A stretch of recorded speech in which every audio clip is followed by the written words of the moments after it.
经常以身语意侍奉父母，想方设法使他们内心趋入正法。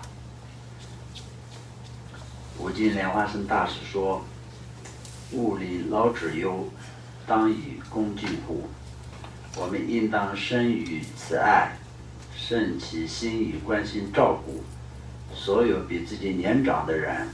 如今有些人说要维持生计，没有办法不害众生，但实际上，那这个下面呢，就是我们也不用特别解释，我们继续念下去啊。但实际上有办法的。从前新疆地区的两个沙弥修持圣文殊法，面见了文殊菩萨。文殊菩萨说：“你们二人与我没有缘分，你们生生世世的具缘本尊是观世音菩萨。现在观音菩萨在西藏化现为国王，生在根部之相，你们去亲近他。”于是他们二人来到了西藏，在拉萨药王山的后面，看到许多人被杀戮或被抓监狱里，他们问：“这是什么原因呢？”人们告诉他们，这是藏王下令惩治的二人香。这位国王肯定不是观世音菩萨，我们人也很可能被惩治。为了免受制裁，还是赶快逃走为好。藏王知道他们二人要不好，命人将他们喊回来，叫他面前对他们说：“你们二人不用害怕，藏人刚强难调，我下命令砍杀的这些全是我幻变的。实际上我对一个众生的一汗毛孔也未曾加害过。”藏王松赞干布执掌西藏血液的国政，并且统辖了局部的四部王国，征服了边境的所有的军队。他承办那些广大灭地呼庆的事业，但是建立一个众生的一汗毛孔也没有加害。而如今我们建立犹如虫穴般的地雷家庭，怎么会没有办法不害众生呢？加害众生的结果是自己反造加害，并且成为今生来世感受无边痛苦之因。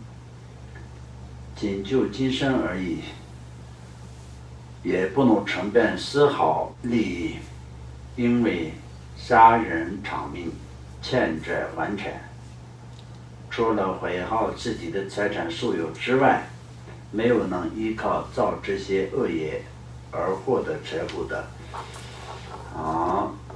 那么这些我们听起来的时候，好像有点神话故事一样的。那就是藏王那个松赞干布的时期，会有可能可以做到这样的程度吗？那肯定会有这种想法。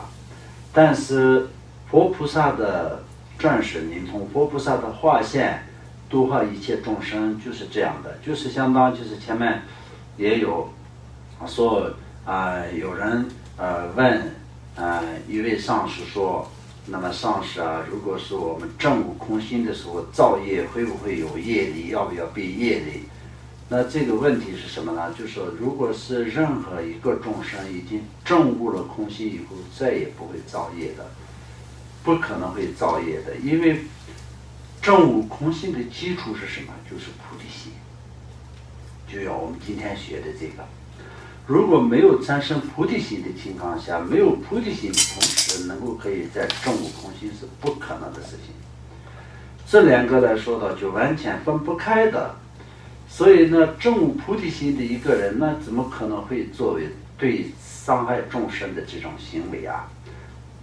所以这个问题根本就不用问，就是这样。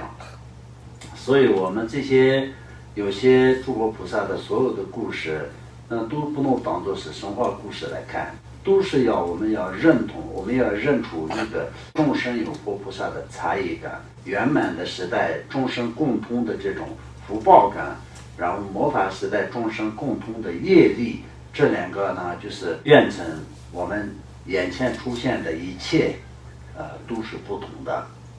所以这个方面来说呢，我们必须得要这样的来理解，这样来认出。此无量因像雌鸟养育小鸟一样，雌鸟养育小鸟时，首先建造一个柔软舒适的窝，然后用羽翼覆盖，给温暖。在小鸟能飞翔之前，都是以轻柔的举止抚育小鸟。同样，我们应当以身语意慈爱地对待三界的一切众生。